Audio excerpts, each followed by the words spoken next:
اعوذ باللہ من الشیطان الرجیم بسم اللہ الرحمن الرحیم وَلَقَدْ آتَيْنَا اور بلا شبہ یقیناً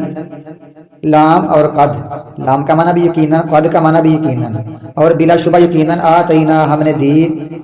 موسیٰ علیہ السلام کو الکتاب کتاب، وقفینا اور ہم نے مسلسل بھیجے پے در پے بھیجے من بعد ہی ان کے بعد بالرسول کئی رسول، بہت سے رسول بھیجے ہم نے ان کے بعد، داؤد علیہ السلام، سلیمان علیہ السلام، زکریا علیہ السلام، یحییٰ علیہ السلام، عیسیٰ علیہ السلام،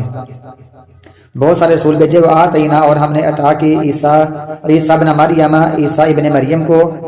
ہم نے دی البینات واضح نشانیاں، وَأَيَّدْنَاهُ اور ہم نے اس کی مدد کی یا اس کو قوت بخشی بروح القدس پاک روح کے ساتھ، یعنی جبریل علیہ السلام کے ساتھ ہم نے قوت بخشی ابن مریم کو، عیسیٰ بن مریم کو پاک روح کے ساتھ۔ ان کا ذکر اس لیے الگ آیا ہے کہ ان کو یہودی بڑا فخر سے کہا کرتے تھے کہ ہم نے اس کو قتل کیا ہے عیسیٰ علیہ السلام کو، ان کا الگ ذکر ہے۔ اللہ فرماتا ہے أَفَكُلَّمَا کیا جب بھی جاءکم رسول تمہارے پاس لائے رسول بما لا تهوى جو نہیں چاہتی تھیں انفسکم تمہاری جانیں، جا کا معنی ہوتا ہے آئے لیکن ساتھ بال لگ جائے تو اس کا معنی ہوتا ہے لائے، یعنی متعدی ہو گیا۔ یہ ترجمہ بھی اس طرح بھی کریں گے آئے تمہارے پاس رسول ان چیزوں کے ساتھ جو نہیں چاہتی تھی تمہاری جانیں، تو یہ بھی کریں گے کہ آئے نہیں، ہم کہیں گے لائے، لائے تمہارے پاس رسول جو نہیں چاہتی تھی تمہاری جانیں، تمہارے دل نہیں مانتے تھے، اس تکبرتم تم نے تکبر کر دیا، ففریقاً پس ایک جماعت کو کذبتم تم نے جھٹلا دیا انبیاء کی جماعت کو، وفریقاً اور ایک جماعت کو تقتلون تم قتل کرتے رہے، وقالوا اور ان لوگوں نے کہا قلوبنا ہمارے دل غلف غلاف میں محفوظ ہیں، غلاف میں بند ہے، محفوظ ہیں، اس میں کوئی چیز داخل نہیں ہوتی، تمہاری باتیں اس میں داخل نہیں ہوتی، ہم تمہاری بات ماننا نہیں چاہتے۔ جس بچے کی جس کی ختنے نہ ہوئے ہوں اس کو کہتے ہیں رجل اغلف، یعنی ایسا بچہ یا ایسا مرد جس کی جو حشفہ ہے، جو اس کا پیشاب کی جگہ عضو تناسل ہے وہ ابھی بند ہے، وہ غلاف میں ہے، ابھی اس کو کاٹا نہیں گیا، اس کے جو جلد ہے جو ماس ہے اس کو کاٹا نہیں گیا، رجل اغلف ایسا شخص جس کی ابھی ختنے نہیں ہوئے۔ کہتے ہیں ہمارے دلوں پر غلاف ہے، ہمارے دل غلاف میں محفوظ ہیں، ہم تمہاری باتیں سن کر ہم اپنے دل میں داخل نہیں کر سکتے۔ اللہ فرماتا ہے بلکہ لعنہم اللہ، اللہ نے لعنت کر دی ہے بکفرہم ان کی کفر کی وجہ سے، یعنی یہ جو پیچھے کفر یہ کرتے آئے ہیں نا، انبیاء کو تنگ کرتے آئے ہیں، مذاق کرتے آئے ہیں موسیٰ علیہ السلام سے اور انبیاء کو، عیسیٰ علیہ السلام کو، یہ جو بات ہو رہی ہے نا یہ رسول اللہ صلی اللہ علیہ وسلم کے دور کی بات ہو رہی ہے۔ اللہ فرماتا ہے کہ ایک ایسے کریں دلوں پر ہمارے غلاف ہے، ہمارے دل بند ہیں، اصل میں یہ ہے کہ پہلے یہ کفر کرتے رہے تو اس وجہ سے کفر کے سبب سے ان کو یہ ابھی توفیق نہیں ہے ایمان قبول کرنے کا، یعنی کفر بندہ کرتا رہے تو کفر کی توفیق ملتی ہے، بندہ کفر میں اور بڑھتا رہتا ہے۔ ایمان بندہ قبول کرے، ایمان کی طرف جائے تو ایمان بندے کو اچھی سائڈ مل جاتا ہے، اچھے راستے پر لے جاتے ہیں، ایمان کو بڑھاتا ہے اور کفر کو بڑھاتا ہے۔ اللہ فرماتا ہے فقلیلا ما یؤمنون تھوڑے ہی ہیں جو ایمان لاتے ہیں۔ تو اس کا معنی ایک تو یہ ہے کہ ان لوگوں میں تھوڑے ایمان لائے، جیسے عبداللہ بن سلام وغیرہ یہ ایمان لائے، یا اس کا معنی یہ ہے کہ یہ لوگ ہیں نا صرف تھوڑی باتوں پر ایمان لاتے ہیں، مثلا 100 میں سے 1%، 2%، جیسے اللہ تعالیٰ فرماتا ہے افتؤمنون ببعض الکتاب تکفرون ببعض، بعض پر کفر کرتے ہو بعض پر ایمان لاتے ہو، تو یہ تھوڑا سا ایمان لاتے ہیں، ورنہ سارا ان کی بنیادی شک ہے، ان لوگوں کی ان کا ذہنی تشکیک والا، شک و شبہ والا ہے۔ اور تیسرا اس کا معنی یہ ہے قلیل کا معنی ہوتا ہے کل عدم، یعنی وہ بالکل ایمان لاتے ہی نہیں، اس کے تینوں معنی کر سکتے ہیں، بالکل ایمان لاتے ہی نہیں ہے، یا 1-2% ایمان لاتے ہیں، یا ان میں سے چند لوگ ایمان لاتے ہیں، تھوڑے ایمان لاتے ہیں۔ پھر یہ جو لوگ تھے نا یہ یہود کے جو یہودی تھے مدینہ کے لوگ، یہاں کے لوگ، یہ مشرکین عرب سے، اوس سے اور خزرج سے جنگیں لڑا کرتے تھے اور ان سے مغلوب رہتے تھے، کہتے تھے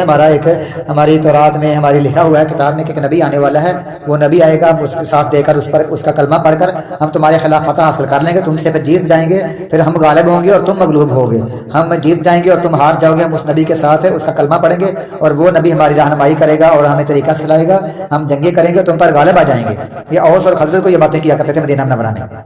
اللہ فرماتا ہے ولما جاءہم، جب ان کے پاس کتاب آئی، کتاب من عند اللہ، اللہ کے پاس کتاب آئی، مصدق لما معہم، وہ کتاب تصدیق کرنے والی ہے اس کی جو ان کے پاس ہے، حالانکہ قرآن پاک تصدیق کرنے والا ہے۔ وکانوا من قبل،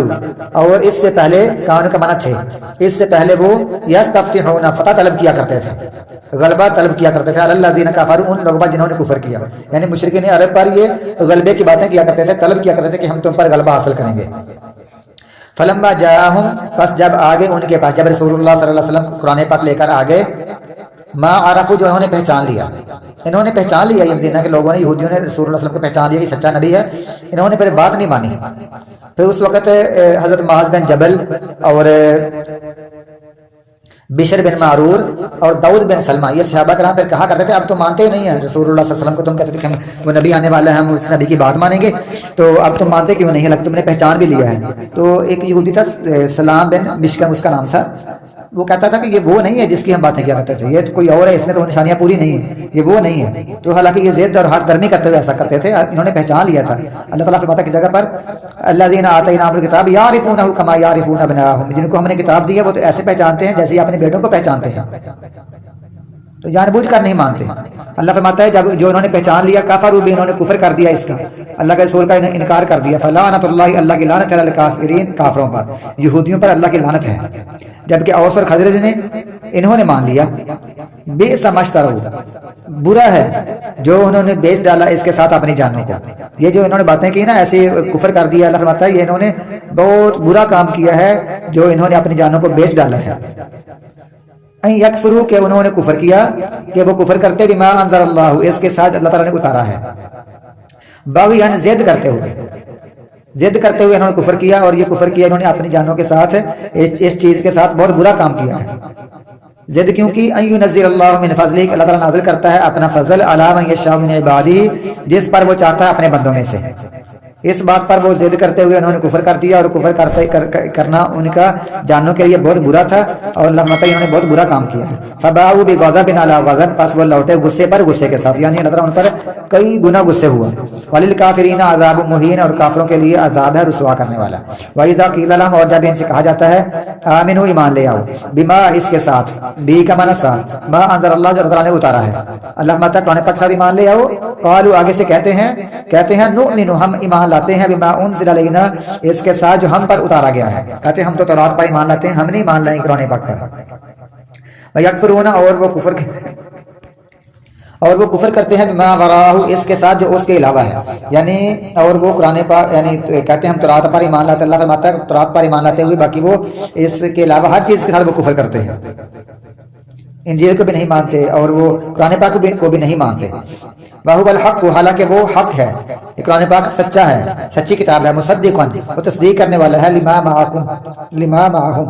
اس کی جو ان کے پاس ہے۔ اللہ فرماتا ہے قرآن پاک ان کتابوں کی تصدیق کرتا ہے جو ان کے پاس ہے، اس کے باوجود بھی یہ ضد کرتے ہوئے ہر درمی میں قرآن پاک اور نبی صلی اللہ علیہ وسلم کو نہیں مانتے۔ اللہ فرماتا ہے قل،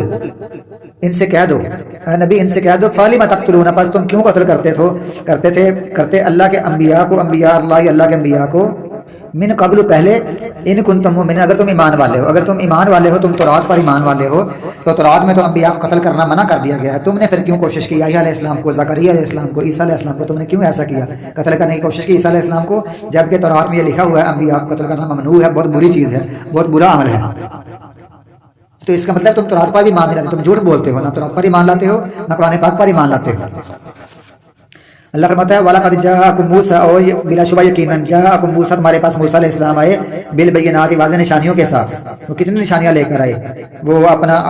عصا لے کر آئے، ان کا ہاتھ چمکتا تھا، اور ساتھ وہ باقی بھی جو کئی نشانیاں تھیں، جو عذاب آئے تم پر، جوؤں کا عذاب آیا، مینڈک کا عذاب آیا، خون کا عذاب آیا، اور پھر بادلوں کا سایہ اور من سلوا، کیا کیا تم پر یہ نشانیاں آئیں۔ ثم اتخذتم العجل، پھر تم نے بنا لیا بچڑا، من بعد ہی، اس کے باوجود ہی تم نے بچڑا بنا لیا، یعنی موسیٰ علیہ السلام جب طور پڑ گئے تب بنا لیا۔ وَأَنْتُمْ ظَالِمُونَ، اور تم ظلم کرنے والے تھے، اور تم ظلم کرنے والے بن گئے، یعنی شرک کرنا سب سے بڑا ظلم ہے۔ وَإِذَا أَخَذْنَا، اور یاد کرو جب، أَخَذْنَا، ہم نے لیا، مِيثَاقَكُمْ، تم سے پختہ وعدہ، تمہارا پختہ وعدہ لیا تھا تمہارے بڑوں سے، وَرَفَعْنَا، اور ہم نے بلند کیا، فوقکم، تمہارے اوپر، طور پہاڑ کو، تمہارے اوپر طور پہاڑ بلند کر دیا۔ ساتھ ہی اللہ نے فرمایا خذوا ما آتیناکم، پکڑو، ما آتیناکم، جو ہم نے تم کو عطا کیا ہے، تم کو دیا ہے، بقوۃ، مضبوطی سے پکڑو، واسمعوا، اور سنو، اس کو پکڑو بھی اور اس کو سنو بھی۔ قال، انہوں نے کہا سمعنا وعصینا، سن لیا ہم نے، وعصینا، اور نہیں مانا ہم نے، اور ہم نے نافرمانی کی، ساتھ ہی کہہ دیا کہ سنا اور نہیں مانا۔ واشربوا، اور پلا دی گئی، فی قلوبہم، ان کے دلوں میں، العجل، بچڑے کی محبت، ان کے دلوں میں ایسے بچڑے کی محبت ڈال دی گئی کہ یہ بچڑے کو سب کچھ سمجھنے لگے، بکفرہم، ان کے کفر کی وجہ سے، یہ پہلے کفر کیا کرتے تھے تو انہوں نے نافرمانیاں کی، تو اللہ تعالیٰ فرماتا ہے پھر ان کو وہ نافرمانیاں اور انبیاء سے مذاق اور طرح طرح کی باتیں، تو اس وجہ سے ہی اللہ نے ان کے دل میں کفر کی محبت ڈال دی، یعنی اگر بندہ کفر میں بڑھے گا تو کفر میں بڑھتا ہی رہے گا۔ اللہ فرماتا ہے قل ان سے فرما دو بئس ما بہت برا ہے ما یأمرکم بہ جو تم کو حکم دے رہا ہے اس بات کا ایمانکم تمہارا ایمان، تمہارا ایمان تم کو بہت برا حکم دے رہا ہے، ان کنتم مؤمنین اگر تم ایمان لانے والے ہو، اگر تم ایمان لانے والے ہو تمہارا ایمان تمہیں بہت برا حکم دے رہا ہے کہ تم نے کہا سنا اور ہم نہیں مانا، جبکہ ایمان کی نشانی یہ ہے کہ اس کا مطلب ہے سنا اور ہم نے مانا، سمعنا واطعنا کہتے تم کہہ رہے ہو سمعنا وعصینا سنا نہیں مانا، تو یہ ایمان تمہیں بہت برا حکم دے رہا ہے، گویا کہ تمہارا ایمان ہے ہی نہیں ہے۔ قل ان سے فرما دو ان کانت لکم الدار الاخرۃ اگر تمہارے لیے آخرت کا گھر ہے عند اللہ اللہ کے پاس خالصتاً خالص، اگر خالص تمہارے لیے اللہ کے پاس آخرت میں گھر ہے یعنی تمہارے پاس جنت ہے، اگر تمہارے لیے جنت ہے، اگر تمہارے لیے خالص ہے من دون الناس لوگوں کے علاوہ، فتمنوا الموت پس تم تمنا کرو موت کی ان کنتم صادقین اگر تم سچے ہو، یعنی اگر تم سچے ہو کہ ہمارے پاس جنت میں گھر ہے اور مسلمان جھوٹے ہیں تو تم یہ بد دعا کرو کہ جو جھوٹا ہے وہ مر جائے، تو یہ مسلمانوں کے لیے کبھی بد دعا نہیں کریں گے، ان کو پتہ ہے مسلمان سچے ہیں، تم یہ دعویٰ تو کرو نا، تم یہ دعویٰ کرتے ہو ہم سچے ہیں، تم یہ کہو کہ جو جھوٹا ہے وہ مر جائے، تو یہ اگر وہ مسلمانوں سے کہیں تم جھوٹے ہو تو تم مر جاؤ، مسلمان ان سے کہیں کہ اگر تم جھوٹے ہو تو تم مر جاؤ، تو یہ پکی بات ہے یہی پہلے مریں گے، ڈرتے ہوئے یہ تمنا نہیں کرتے موت کی، یہ اپنے لیے بھی یہ بدعا نہیں کرتے کہ تم اللہ پتہ اگر تم سچے ہو تو تمنا کرو موت کی، مرنے کے بعد جنت میں جاؤ گے، لیکن یہ تمنا نہیں کریں گے۔ دوسرا اس کا معنی یہ ہے کہ آیت یہ مباہلہ ہے، جیسے عیسائیوں سے مباہلہ ہوا کہ تم اپنے بیٹے لے آؤ، اپنی بیویاں لے آؤ، خود بھی آ جاؤ، نبی صلی اللہ علیہ وسلم نے فرما دیا، تو یہ مباہلہ پھر وہ ڈر گئے، یہاں بھی یہ ڈر کی بات ہے، اللہ فرماتا ہے تم ان کے لیے بد دعا کرو کہ تم مر جاؤ اور مسلمان تمہارے لیے کریں گے، یہ بد دعا ہے، یہ بھی مباہلہ ہے، یہاں بھی ہے سورۃ جمعہ میں بھی ہے، وہاں ہے ولا یتمنونه ابدا، یہاں ہے ولا یتمنونه ابدا، تو گویا کہ اللہ فرماتا ہے یہ کبھی ایسے بد دعا نہیں کریں گے مسلمانوں کے بارے میں، پتہ ہے اگر یہ مسلمان نے بد دعا دے دی، مباہلہ کر دیا، مناظرہ کر لیا تو ہم جھوٹے پڑ جائیں گے اور ہمیں جہنم کا عذاب ہوگا۔ اللہ فرماتا ہے تم تمنا کرو موت کی اگر تم سچے ہو، مباہلہ کر لو، ولا یتمنونه ہرگز نہیں وہ تمنا کریں گے ابدا کبھی بھی، بما قدمت ایدیہم اس باب سے کہ جو ان کے ہاتھوں نے آگے بھیجا ہے، ان کو پتہ کہ ہم نے انبیاء کے ساتھ کیا کیا سلوک کیا ہے، ہم جھوٹے ہیں، ہم سچے نہیں ہیں، تو یہ کبھی بھی تمنا نہیں کریں گے نہ اپنی موت کے لیے نہ یہ مباہلہ کریں گے، واللہ اللہ تعالیٰ علیم بالظالمین جاننے والا ہے ظالموں کو، ولا تجدنہم اور یقیناً تم ضرور ان کو پاؤ گے احرص الناس لوگوں میں سے زیادہ حریص، لوگوں میں سے زیادہ لالچی، علی حیات زندگی کے، اس زندگی کے خواہ کسی بھی درجہ کی ہو، خواہ غلامی کی ہو، خواہ کمزوری کی ہو، یعنی کسی حالت میں بھی زندگی ان کو مل جائے، زندگی کے یہ بڑے لالچی ہیں، غلامی میں رہ لیں گے لیکن تمنا نہیں کریں گے موت کی۔ وَمِنَ الَّذِينَ أَشْرَكُوا ان لوگوں سے بھی جنہوں نے شرک کیا، جنہوں نے شریک ٹھہرائے، یعنی مشرکین مکہ سے بھی زیادہ یہ لوگ اس زندگی کے لالچی ہیں، کیونکہ ان کو پتا ہے ہمارے کے دوبارہ کون سا اٹھنا ہے، وہ آخرت پر ایمان نہیں رکھتے تھے، ان کو پتا تھا کہ آخرت آنی ہے اور ہم وہاں پھنسیں گے، تو یہ موت کی تمنا نہیں کریں گے، یہ دنیا کی زندگی میں خواہ جتنے مرضی ذلیل ہو جائیں، یہ ذلت والی زندگی پسند کر لیں گے، تمنا نہیں کریں گے موت کی، کیوں؟ ان کو پتا ہے کہ یہاں ذلت کی زندگی بھی اس زندگی سے بہتر ہے جس میں صرف آگ اور جہنم ہی جہنم ہے۔ اللہ فرماتا ہے یود احدہم ان میں سے کوئی ایک پسند کرتا ہے لو یعمر کاش عمر دی جائے الف سنۃ 1000 سال، اللہ فرماتا ہے ما ہوا بمزحزح اور نہیں بچانے والی اس کو عذاب سے، ان یعمر اس کا عمر دیا جانا عذاب سے نہیں بچا سکتا، واللہ اللہ تعالیٰ بصیر بما یعملون دیکھنے والا ہے جو وہ عمل کرتے ہیں۔